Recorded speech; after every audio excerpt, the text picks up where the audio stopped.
Hi guys, good evening and welcome to India Studies platform. I hope you all must be preparing well for your exams. HSL की dates अब आ चुकी हैं तो अब एक surety के साथ हर रोज एकदम तैयार हो जाइए एग्जाम के प्रीवियस ईयर सेगमेंट के साथ। आइए स्टार्ट करते हैं। 16 अक्टूबर का थर्ड शिफ्ट मैं बता दूं, इससे पहले वाले सारे टेस्ट पेपर्स मैं आप लोगों को करवा चुकी हूँ। इसके आगे आने वाले पेपर हम लोग जल्द ही सारे कर लेंगे, राइट। चलिए शुरू करते हैं without wasting a single minute.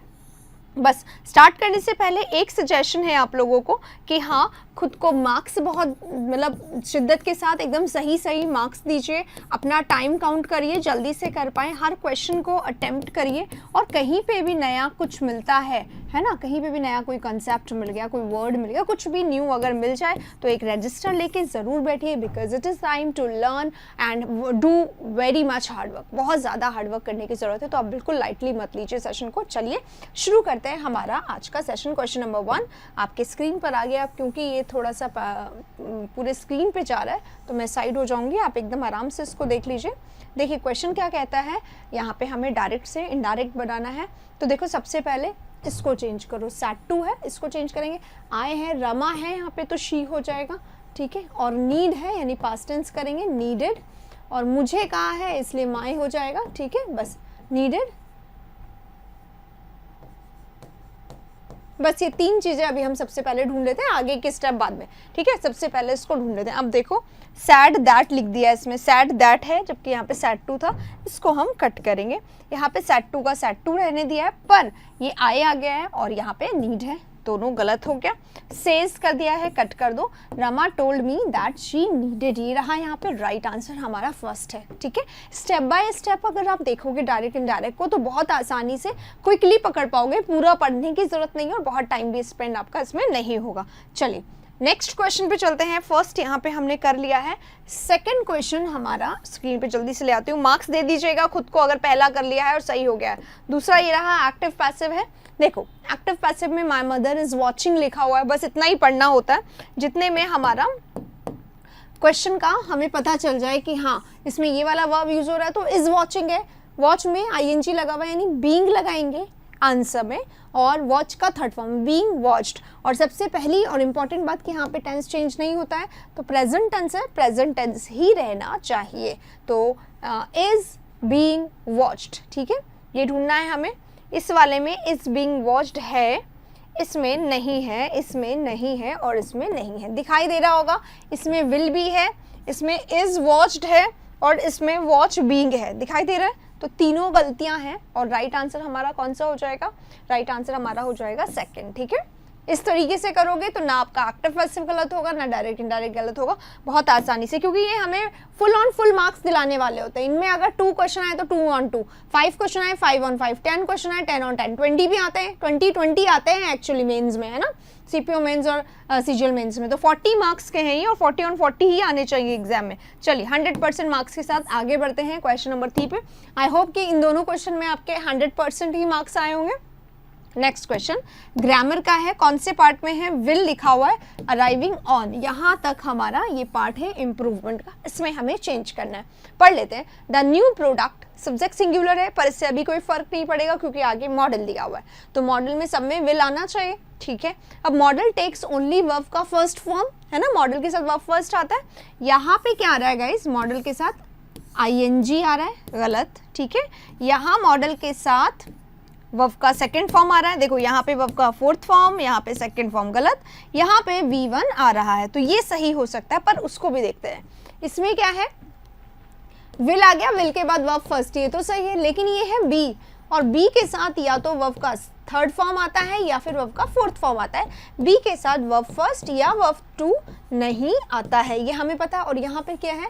Verb first, तो ये भी गलत हो गया। गिवन भी गलत है, ये भी गलत, ये भी गलत। हमने सेंटेंस नहीं पढ़ा पर हम ग्रामर देख रहे हैं और 100% ये वाला पार्ट यहाँ पे सही है, तो राइट आंसर इसमें 3 हो जाएगा, ठीक है। सिर्फ ग्रामर देखेंगे सेंटेंस आपका 100% सही होगा, ये ज़्यादा अच्छा है instead of involving so much in the sentence. बहुत ज़्यादा एनग्रॉस होना, इन्वॉल्व होना, 10 बारी पढ़ना समझना, इन सबसे अच्छा ग्रामर देखो, क्विकली आगे बढ़ो, ठीक है। चलिए 3 क्वेश्चंस हो गए। आई होप आप लोग मार्क्स दे रहे होंगे अपने आप को। अगला क्वेश्चन चल रहा है, ये रहा number 4। An imagined society, imagined society यानी कि जो है नहीं वो सोसाइटी, वो दुनिया, वो वर्ल्ड जो वास्तव में नहीं है। एक जगह होती है, राइटर्स ने बनाई है, अनरियल जो है प्लेस, अनरियल सिटी बोला जाता है उसको, अनरियल कंट्री बोला जाता है, अनरियल वर्ल्ड बोला जाता है, जो कि है नहीं, जो कि है नहीं, जहाँ पे सब कुछ सिर्फ अच्छा अच्छा अच्छा है, परफेक्ट है, कोई प्रॉब्लम, कोई परेशानी, कोई समस्या वहाँ पे नहीं है। That is not hypocrite, not evangelist, that is not responsible, that is utopia. A place that is called utopia is an imagined society, एक इमेजिन्ड सोसाइटी है वेयर एवरीथिंग इज परफेक्ट, हर चीज कैसी है, परफेक्ट है, एंड एवरीवन इज हैप्पी, जो कि actually में पॉसिबल नहीं है। Responsible you know well, evangelist कौन होते हैं? A person who force everyone, या who made everyone change their religion, जो दूसरों को रिलीजन, ज़्यादातर क्रिश्चियनिटी की तरफ प्रोवोक करने के लिए, क्रिश्चियन धर्म अपनाने के लिए जो लोग प्रोवोक करते हैं लोगों को, वो इवेंजलिस्ट कहलाते हैं। तो ये इवेंजलिस्ट वन वर्ड में आ सकता है, इसलिए आपको पढ़ना चाहिए। हाइपोक्राइट कौन होता है? प्रिटेंशियस पर्सन, हाथी के दांत खाने के और दिखाने के और होते हैं ना, वो होता है हाइपोक्राइट, अंदर से कुछ और बाहर से कुछ और, शोई, प्रिटेंशियस, दिखावटी, वो होता है हाइपोक्राइट, राइट। तो ये वाला वर्ड है नया, हो सकता है नोट कर लीजिएगा इसको अगर नहीं आता होगा, मैं लिख लेती हूँ। A person who makes other people change their religion.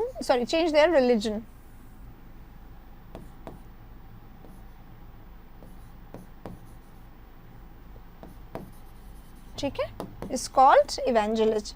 Religion into Christianity, ये जरूर लिखिएगा। क्रिश्चियनिटी में जो लोग पहले होता था धर्म प्रचारक या धर्म प्रवर्तक, बहुत ज्यादा उन्हें बोला जाता है। ठीक है, चलिए आगे बढ़ेंगे नेक्स्ट पे। 4 नंबर हो गया यहाँ पे, 5 नंबर में चलेंगे। 4 का आंसर था। अब 5 नंबर में हमारा पैसेज है, तो मैं चाहूंगी एक बार पैसेज को पूरा पढ़ लीजिए, है ना, एक बार पूरा पढ़ा करें ताकि एक आइडिया लग जाए हमें, है ना, उसके बाद आगे बढ़े। देखो पढ़ लेते हैं। Recently I visited N orphanage, अभी हाल ही में मैंने विजिट करा एक ऑर्फनेज को, for differently abled dash in Delhi. Delhi में एक डिफरेंटली एबल्ड डैश के लिए था, डिफरेंटली एबल्ड जो लोग होते हैं उनके लिए था। द कर्टियस स्टाफ कैसा था? कर्टियस, बहुत ही ज़्यादा ग्रेसफुल था। Dash me feel at home, उन्होंने मुझे फील एट होम करवाया, यानी कि बहुत आसान, अच्छे से रखा मुझे। And allowed me to interact with the children, और मुझे बच्चों से बात करने की इजाज़त दे दी। I was told beforehand, पहले से ही मुझे बता दिया गया था, पहले से ही, है ना, बता दिया गया था, that I could carry food packets and items of daily use like stationery, blankets and clothes the children, में ले जा सकता हूँ वहाँ पे stationery, blankets and clothes, who were in the age group of 5 to 13, उन बच्चों के लिए जो कितने थे, 5 से 13 साल के थे। The children were a cheerful क्यों लिखा हुआ? अच्छा, अ चीयरफुल लॉट थे बच्चे ना, बहुत ज़्यादा खुश वाले थे। The smiles on faces reflecting the Joy with in और रिसीविंग गिफ्ट्स, और गिफ्ट्स मिलने पे जो उनके चेहरे पे स्माइल आ रही थी, जो खुशी थी अंदर, वो स्माइल के थ्रू दिखाई दे रही थी। पढ़ लिया, ऑर्फनेज का सीन है। आइए अब हम इसको सॉल्व करते हैं। Recently I visited N orphanage for differently able किसके लिए था? वो एक से ज़्यादा बच्चे होंगे तो चाइल्ड नहीं आएगा, चाइल्ड भी सिंगुलर होता है और चाइल्ड का प्लूरल होता है चिल्ड्रन। तो children, differently able children in Delhi, childrens, तो फॉर लिखा हुआ चिल्ड्रन के लिए था तो चिल्ड्रंस नहीं आएगा, है ना, ऑलरेडी यहाँ पे पोजेसिव कनेक्ट कर रखा है उसको, तो चिल्ड्रन के लिए था, चिल्ड्रन इन दिल्ली। नेक्स्ट पे चलेंगे, मार्क्स देना खुद को। अब allowed me to interact, sorry ये नहीं है, the courteous staff 6 number, me, courteous staff ने डैश कर दिया मुझे, है ना, तो अब डैश के बीच में यहाँ ऑब्जेक्ट है आगे, तो यहाँ पे हमें वर्ब ही लाना है, क्योंकि यहाँ पे वर्ब सेकंड आ चुका है तो वर्ब सेकंड ही आएगा। वॉज मेड पैसिव होता है, यहाँ नहीं आएगा, ये प्रेजेंट है, नहीं आएगा, मेड, है ना। The courteous staff made me feel at home, उन्होंने मुझे फील कराया एकदम घर जैसा, ठीक है। तो 6 में राइट आंसर 4 हो गया। 7 में चलेंगे, 7 आपके सामने ये रहा। And allowed me to interact freely, clearly, truly, heartily, heartily यानी दिल से दिल तक की बातें जो अपन अपनों से करा जाता है, ट्रूली यानी सच्चाई से, फ्रीली ओपनली होता ना, हमने ओपनली बात की, फ्रीली बात की, बिना किसी रेस्ट्रिक्शन के बात करना, बिना किसी रोक टोक के, बिना किसी लिमिटेशन के बात करना, दैट इज कॉल्ड फ्रीली, है ना। बहुत फ्रीली, बहुत आसानी से, बहुत आज़ादी के साथ हमने बात की, तो उन्होंने मुझे चिल्ड्रन से बात करने दिया आज़ादी के साथ। अगले क्वेश्चन में चलेंगे। नेक्स्ट हमारा क्या है 7-8 blankets and clothes dash the children, children के लिए, है ना। तो के लिए बाय द चिल्ड्रन यानी चिल्ड्रन के द्वारा, पैसिव हो जाएगा। विद द चिल्ड्रन, चिल्ड्रन के साथ थोड़ी ना ले गए थे, चिल्ड्रन वर ऑलरेडी देयर, आप चिल्ड्रन के लिए ले गए थे। पर्पस बता रहे हैं, और पर्पस बताने के लिए सिर्फ एक ही प्रपोजिशन होता है, that is for the children who were in the age group of 5 to 13। अगले वाले में चलेंगे number 9। The children were a cheerful lot, the smiles on dash faces, किसके फेसेस पे बेटा जी, चिल्ड्रन के, है ना। तो चिल्ड्रन एक से ज्यादा है, सिंगुलर नहीं आएगा। देम फेसेस, देम ऑब्जेक्टिव होता है, इसके बाद नाउन नहीं आता। दोज फेसेस भी नहीं आएगा, their faces. The children were a cheerful lot, the smile on their faces, उनके फेसेस पे। दो सब्जेक्टिव है, ठीक है, इसलिए नहीं आया। तो क्लियर हो गया, ये पॉजेसिव है, नाउन आगे लिखा हुआ है, ये प्रोनाउन है, ये प्रोनाउन है, ये दोनों नहीं आएंगे। रीजन क्या है, क्योंकि या तो सब्जेक्टिव या ऑब्जेक्टिव, और ये कैसा है, पॉजेसिव केस है। नाउन के पहले प्रोनाउन नहीं आता है, नाउन के पहले एडजेक्टिव आता है, प्रोनाउन आता नाउन की जगह पे, राइट। इसलिए वो तीनों क्लियर हो गए यहाँ पे। Right answer there. तो यहाँ पे हमारा पूरा पैसेज यानी कि क्लोज टेस्ट आसानी से हो गया है। अगले वाले क्वेश्चन पे चलेंगे जो कि आपके सामने आ रहा है। Get something of your chest, chest पे से कुछ हटा देना, ठीक है। गेट समथिंग ऑफ करना यानी सेपरेट करना होता है ना, अलग कर दिया अगर आपने, तो क्या कर दिया है, रिमूव समथिंग फ्रॉम यू, अपने आप से कुछ उठा देना, as it is troubling you a lot, जो आपको परेशान कर रहा है। Express, tell people some good news, have difficulty. देखो देखने में सब सही लगेगा, लेकिन अगर अपने मन से कुछ हटा देना है, इसका मतलब कोई ऐसी चीज जो आपको लगातार परेशान कर रही है, इरिटेट कर रही है, ट्रबल कर रही है, अंदर ही अंदर आपको खाए जा रही है, उस बात को किसी से साझा कर देना, किसी से शेयर कर देना, मम्मी से, पापा से, बेस्ट फ्रेंड से, किसी भी पर्सन से जो आपसे बहुत ज़्यादा एसोसिएटेड है, उससे अपनी बातें शेयर करना। Express something that has been worrying you and you want to say, जो आप कहना चाहते थे, जो आपको बहुत हार्ड परेशान कर रहा है, उसके लिए, उसको शेयर करने के लिए ये आ जाएगा।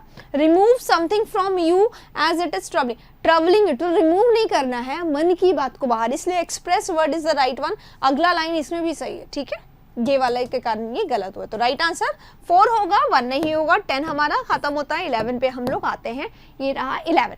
सिनोनिम बताना है आइडलनेस का। आंसर मैं आपसे चाहूंगी, क्योंकि बहुत आसान वर्ड है, बहुत बारी सुबह की क्लास में भी हमने करा हुआ। एनर्जी क्या होता है, एनर्जी विगर, है ना, energy is vigour, energy is zeal, energy is zest, energy is enthusiasm, enthuse, ठीक है। तो एंथु है, ज़ील है, ठीक है, एनर्जी है, तो ये सब क्या होता है, उत्साह। ऊपर क्या है, आइडलनेस, डलनेस फील हो रहा है, बहुत ही ज्यादा बोरिंग, टीडियस, डल, अनइंटरेस्टिंग सा फील हो रहा है, तो लेथार्जी इज लेजी, ठीक है, लेका डाइसिकल, है ना। तो आइडलनेस है, आप बहुत लेजी फील कर रहे हैं, आप बहुत डल फील कर रहे हैं, आप बहुत बोरिंग फील कर रहे हैं, आप बहुत टीडियस फील कर रहे हैं, तो इसके लिए ये वर्ड्स आ सकते हैं, ठीक है। चलिए, इंडस्ट्री क्या होता है, इंडस्ट्री होता है कंपनी, फैक्ट्री, उसको बोला जाता है। चेयरफुलनेस, हैप्पीनेस, डिलाइटफुलनेस, जॉयसनेस, इसको बोला जाता है, यहाँ पे नहीं होगा। राइट आंसर इज लेथार्जी, और मुझे लगता है सबको आ गया होगा। बहुत सारे स्टूडेंट्स ऐसे होंगे जो सुबह की क्लास में लेते होंगे वोकैबुलरी, सुबह 8:30 बजे भारत स्टडीज पर आता है, पहले इंडिया स्टडीज पर आता था, अब चेंज कर दिया। चीयरफुलनेस का सिनोनिम, 5 सिनोनिम जरूर से लिखिएगा यहाँ पे। अगले वाले में चलेंगे, नेक्स्ट 11 हो गया है 12 पे। 12 ये रहा, प्लेन एज डे, इडियम है। सारे इडियम्स मैं ऑलरेडी आप लोगों को करवा चुकी हूँ, तो कोई भार आपके सिर पे रहेगा नहीं। इडियम है प्लेन एज डे, कोई चीज एज प्लेन एज डे, इसका मतलब क्या हो गया है, इतना सिंपल जितना कि डे, मतलब क्या है, इतना सिंपल जैसा कि चाहे कितना भी प्रॉब्लम हो, डे अगला आना ही आना है ना, तो आसान, इतना आसान। अच्छा नेक्स्ट डे, ये तो वेरी कॉमन है, सबको आसानी से समझ में आएगा, तो वेरी ऑब्वियस, जो बहुत ज्यादा ऑब्वियस है कि ये तो होगा ही, and easy to understand is called plain as day, ठीक है। अगले वाले में चलेंगे, 12 हो गया, 13 ये रहा 13। Parents who are very dash, वो पेरेंट जो बहुत ज्यादा डैश होते हैं, लेटर रिपेंट, बाद में क्या करते हैं, रिपेंट करते हैं। रिपेंट करते हैं यानी क्या करते हैं, पछताना होता है, रिपेंट करना नहीं पछताना, लेमेंट करना, राइट, यानी पछताना। वो बाद में लेमेंट करते हैं, रिग्रेट करते हैं, रिपेंट करते हैं कि क्यों हमने ऐसा किया। Giving their children too much freedom, कि उन्होंने अपने बच्चों को बहुत ज़्यादा फ्रीडम, आज़ादी दिया। वो लोग क्या होते हैं, जो पहले डैश होते हैं तो डिफरेंट होते हैं। ओवर बेयरिंग क्या होता है, ओवर बेयरिंग होता है कुछ ज़्यादा ही टॉलरेटिंग, कुछ ज़्यादा ही टॉलरेट करने वाले होते हैं, सहन शक्ति के साथ होते हैं, उसको बोल रहे हैं यहाँ पे। स्ट्रिक्ट होते हैं या परमिसिव होते हैं। स्ट्रिक्ट होते हैं तो स्टर्न होते हैं, स्ट्रिक्ट, स्टर्न, सख्त, है ना, बहुत ज़्यादा ग्रेव, बहुत ज़्यादा सीरियस, बहुत ज़्यादा अपनी चीज़ों को लेके एकदम फर्म होते हैं, तो सख्त होते हैं। या परमिसिव, परमिसिव क्या होता है, परमिसिव एक ऐसा वर्ड है जिसको बोलते हैं कुछ ज़्यादा हर चीज़ में, हाँ जाना है यस जाओ, खाना है खाओ, अच्छा ये बाय करना है वो बाय करना है, हर चीज़ में लीनियंट। परमिसिव है यानी पर्सन कैसा है, लीनियंट है ना। लीनियंट है यानी कैसा है, जस्ट ऑपोजिट टू स्ट्रिक्ट। एक पेरेंट्स होते हैं स्ट्रिक्ट और दूसरे पेरेंट्स होते हैं लीनियंट, जिसको बच्चे बहुत आराम से पटा लेते हैं। तो लीनियंट अगर पेरेंट्स रहते हैं स्टार्टिंग में तो वो बाद में रिपेंट करते हैं कि उन्होंने अपने बच्चों को बहुत ज़्यादा फ्रीडम दे दी, उसके लिए वो रिपेंट करते हैं। तो लीनियंट है पेरेंट्स और लीनियंट का ही सिनोनिम परमिसिव है, तो राइट आंसर परमिसिव होगा। पूरा वोकैबुलरी का काम है इसमें। ये सब सारे वर्ड्स जो है ना, ये एक एक वर्ड हम लोग सुबह की क्लास में करते हैं वोकैबुलरी में, तो फिलर्स पूरे वोकैबुलरी में से आ रहे हैं, तो इसमें आपको पूरा करना चाहिए फिलर्स को करने के लिए कि वोकैबुलरी को खूब ज़्यादा करो, ठीक है। चलो अगले वाले क्वेश्चन में चलेंगे। 13 हो गया। 14, incapable of making mistakes, mistake करने का जो इनकेपेबल हो यानी जो कर ही नहीं सकता मिस्टेक, उससे क्या बोलता है, इनएलिजिबल। जो एलिजिबल नहीं है वो कैसा होता है, इनएलिजिबल, मतलब जो अयोग्य होता है, जो एबल नहीं होता है उसको बोला जाता है इनफॉलिएबल, जो फेल नहीं होता, जो गलत नहीं हो सकता, जो इनकरेक्ट होता है, जो सॉरी इनकरेक्ट नहीं, जो करेक्ट ही हो हमेशा, जो इनकरेक्ट नहीं हो सकता है जो कभी फेल नहीं हो। नेग्लिजिबल, जिसको नेग्लेक्ट किया जा सकता है, इग्नोरेबल है, अवॉइडेबल है। इनएविटेबल यानी अनअवॉइडेबल, जस्ट ऑपोजिट है ये दोनों। तो infallible is the right answer here. Infallible जो कभी फेल ना हो सके, जो कभी मिस्टेक्स ना कर सके, उसको बोला जाता है। राइट आंसर सेकंड हो गया। अगले वाले में चलेंगे। 14 हो गया हमारा। 15 गाइज अपने आप को मार्क्स जरूर दीजिए, हर क्वेश्चन के स्क्रीन पे आते ही आंसर करने की कोशिश करें, यही आपको स्पीड जो है काम आएगी एग्जाम में, स्ट्रेस नहीं होगा, ठीक है। After walking a few steps in the forest, forest में कुछ स्टेप्स चलने के बाद आर गाइड, हमारे गाइड ने क्या करा, सेंसिंग करा। अब देखिए यहीं पे हमें इम्प्रूवमेंट करना, यही वर्ड है जिस पे करना है, लिख रखा है इधर, है ना। तो सेंसिंग क्या है, आईएनजी है गाइस, और सेंसिंग है ना, आईएनजी है। इसके पहले is am are was were कुछ तो आता कि कुछ देर चलने के बाद हमारे गाइड ने सेंस करा, फील करा, है ना। तो सेंसिंग के साथ या तो इज एम आर आता, और जैसा कि आपको पता है सेंसिंग हमारा मेंटल एक्शन है, इसके साथ आईएनजी नहीं आना चाहिए था, तो आईएनजी आ गया यानी गलत है, राइट। तो या तो प्रेजेंट टेंस में आएगा सेंसेस, या पास्ट टेंस में आएगा सेंस्ड, उसने सेंस किया।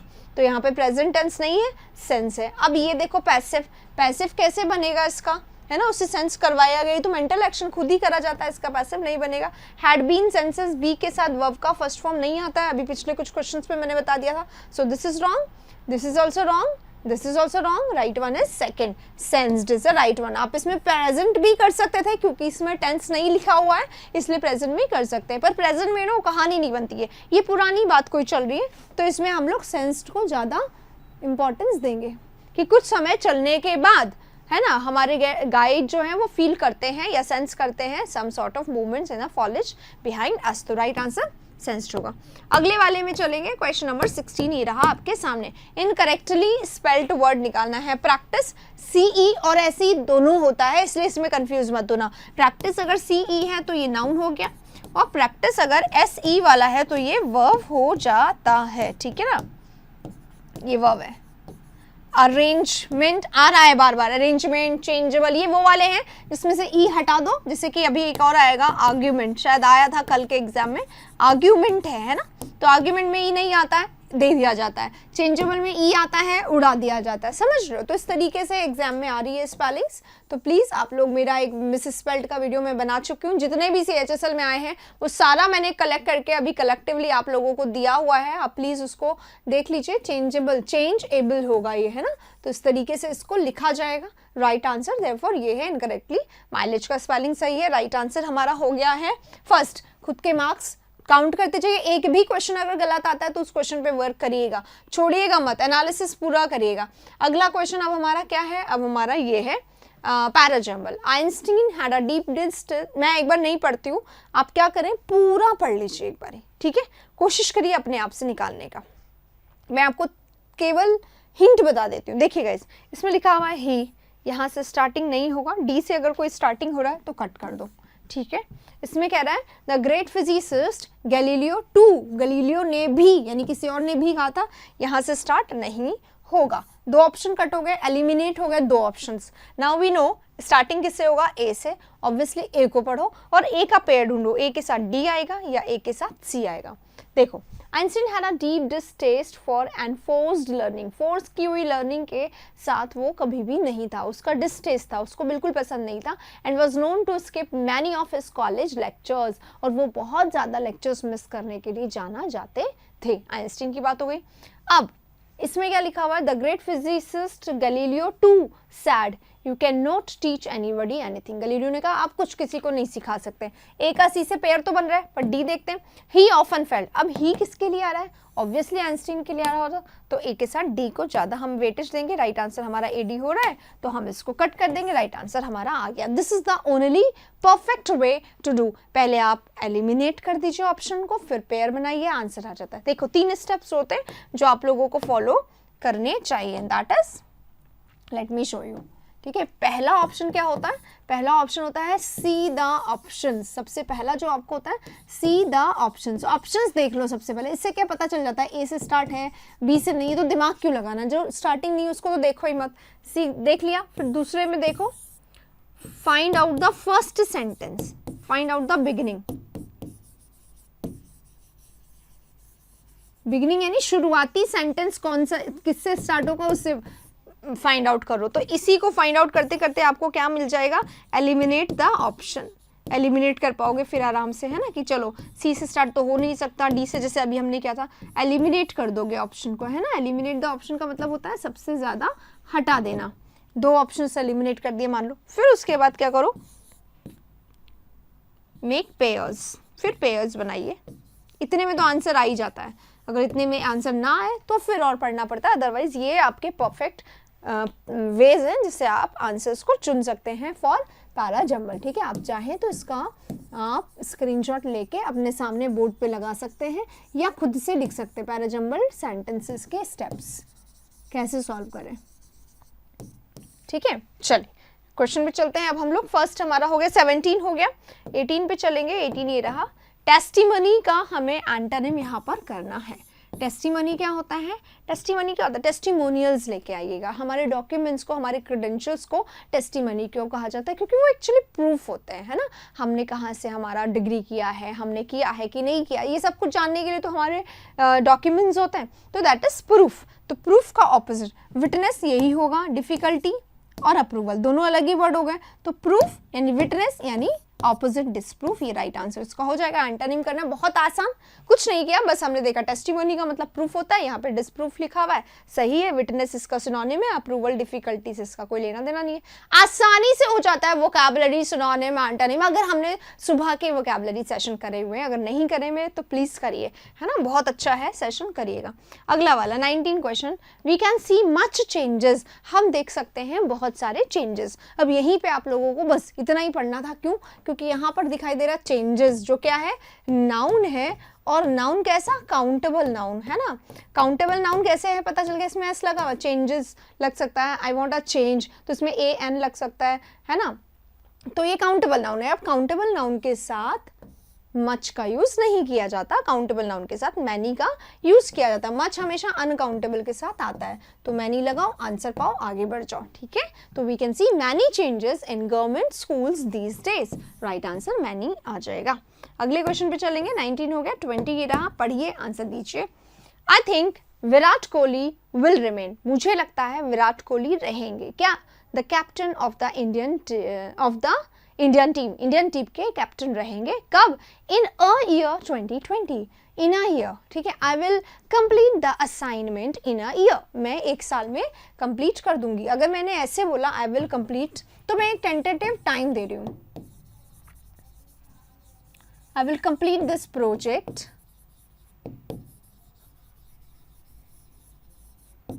इन अ ईयर, ठीक है। तो ये तो सही है। पर यहाँ पे क्या प्रॉब्लम है, कौन सा year, 2020। Virat Kohli will remain the captain of the Indian team. Virat Kohli Indian team के कैप्टन रहेंगे, कब, इन द ईयर, कौन सा वाला, 2020। यहाँ स्पेसिफिकली दिया हुआ है, इसलिए इन अ ईयर क्या होता है, एक टेंटेटिव टाइम है, एक साल के अंदर अंदर या एक साल में मैं कर दूंगी इस प्रोजेक्ट को खत्म, ठीक है। तो यहाँ पे ये जनरल है ना, और यहाँ पर ये स्पेसिफिक हो गया, डेफिनेट हो गया। डेफिनेट नाउन के साथ हम लोग डेफिनेट आर्टिकल यूज करते हैं, और the is the only definite article, इसलिए क्या होगा, इन द ईयर 2020 होगा। तो राइट आंसर इसका ये होगा, इस वाले पार्ट में गड़बड़ है। अब चलेंगे क्वेश्चन नंबर 21 पे। ये रहा, मार्क्स देते रहिएगा गाइस, जब आपको सेशन अच्छा लगे लाइक जरूर करिएगा। आइए, अच्छा क्वेश्चन आ गया है। स्पेलिंग हमें ढूंढना है, एलिमनी है, जुडिशियस है, एलिगेटर है और प्रिविलेज है। एलिमनी क्या होता है, वो अमाउंट जो एक वाइफ को दिया जाता है हस्बैंड के द्वारा, और हस्बैंड को दिया जाता है वाइफ के द्वारा। ये गवर्नमेंट ने नए नए चेंजेस करे हुए, तो इसमें देखिएगा एलिमनी है ना, कौन सा, डिवोर्स के बाद जो मिलने वाला अमाउंट होता है वो। Judicious, if you are judicious you are wise, you are sagacious, है ना, बुद्धिमान है, वाइज है, सेगैशियस है, मेटिकुलस है, ये वर्ड्स इसके सिनोनिम होते हैं, ठीक है। एलिगेटर क्या होता है, मगरमच्छ का ही एक अलग वो होता है, मगरमच्छ को क्रोकोडाइल भी कहते हैं, एलिगेटर भी कहते हैं। और प्रिविलेज यहाँ पे गलत है, यस, प्रिविलेज, होमेज, है ना, इस तरीके के वर्ड एक जैसे। तो होमेज में तो AGE आता है, इसलिए प्रिविलेज को भी दिया जाता है, पर प्रिविलेज में EGE आता है, प्रिविलेज, ठीक है। ये इसका राइट आंसर होगा। तो प्रिविलेज इज रॉन्ग, या राइट आंसर हो गया, रॉन्गली स्पेल्ड लगाना, इसलिए आइए अगला क्वेश्चन है, मैं चाहूंगी इसको पूरा आप करें, ठीक है। एक बार देख लीजिए, CDBD, यानी A को पढ़ने की जरूरत नहीं है, सबसे पहले हमने ये करा।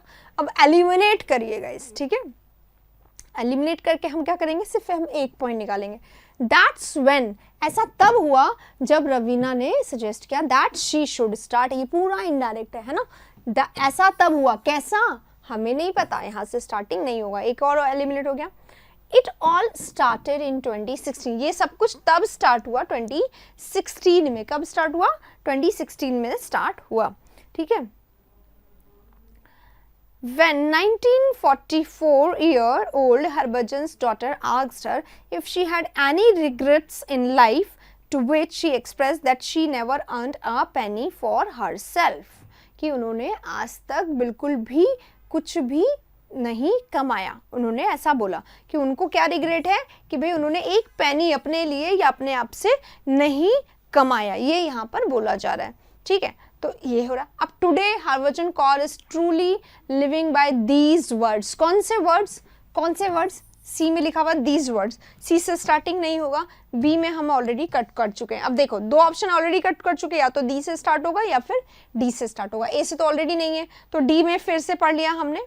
तो soon that's when Ravina suggested that she should start selling her signature बेसन की बर्फी, क्यों उसने कहा कि भाई आप बेसन की बर्फी, सिग्नेचर मतलब उसका खुद का, उनका खुद का जो अच्छा था बेसन की बर्फी, वो उन्होंने बेचने के लिए कहा, ठीक है। डी बी का पेयर लग रहा है और सी में इसका कोई मैच नहीं है, पर बी के आगे भी बढ़ते हैं। Soon the idea took its final shape and she started selling burfis under the brand name Harbhajan's and the tagline you will remember your childhood। तो डी आ गया, फिर बी आ गया, फिर ए आ गया। यस, अब इसको हमें पेटेंट मिल गया कि डी का पेयर बी है और बी का पेयर ए है। तो राइट आंसर हमारा ये वाला ही होगा और ये वाला नहीं होगा, सी जो है वो लास्ट में आ जाएगा, ठीक है। तो ये थोड़ा सा डिफिकल्ट था, पर ऐसा नहीं था कि इम्पॉसिबल है, क्योंकि हम एलिमिनेट कर देते, जैसे ही हमने एलिमिनेट कर दिया हमें पता चल गया डी से स्टार्ट होगा, और क्योंकि डी का सी से कोई पेयर नहीं था इसलिए राइट आंसर हमारा 4 होगा, ठीक है। चलिए 22 क्वेश्चंस हो गए हैं, बस लास्ट 3 क्वेश्चंस ही बचे हैं। ये है हमारा 23 फिलर्स है, बहुत आराम से करने वाला है। प्रपोजिशन का क्वेश्चन है, into, with in, towards, forwards, 4 words हैं आपके सामने, आइए पढ़ते हैं। इट इज सैड, ऐसा कहा जाता है कि children who learn to use their body, mind and emotions, वो बच्चे जो सीख जाते हैं अपने बॉडी को, माइंड को और इमोशंस को इस्तेमाल करना, वो बच्चे जो सीख जाते हैं अपने बॉडी, माइंड और इमोशन को इस्तेमाल करना, किस लिए, फॉर देयर ओन वेलबींग, अपने खुद के अच्छे के लिए। Work dash the wellbeing of others. जो अपने इमोशंस के लिए, अपने वेलबींग के लिए इन सब का इस्तेमाल करना सीख जाते हैं, वो वर्क करते हैं दूसरों के वेलबींग के लिए भी, ठीक है। अगर वर्क फॉर होता तो आप फिर भी सोच लेते, पर फॉर तो है ही नहीं। वर्क इनटू तो वैसे ही नहीं आएंगे, इनटू तो प्लेस चेंज करने के लिए आ जाता है, विद इन टाइम के लिए आता है जनरली, वो भी नहीं होगा। अब फॉरवर्ड या टूवर्ड्स, तो आपको यहाँ पे मैं बता दूं, वर्क टूवर्ड्स समथिंग एक इडियोमेटिक फ्रेज की तरह यूज होता है। वर्क टूवर्ड्स समथिंग एक इडियोमेटिक फ्रेज की तरह यूज होता है, और इसका मतलब क्या होता है? इसका मतलब होता है to work on a particular M.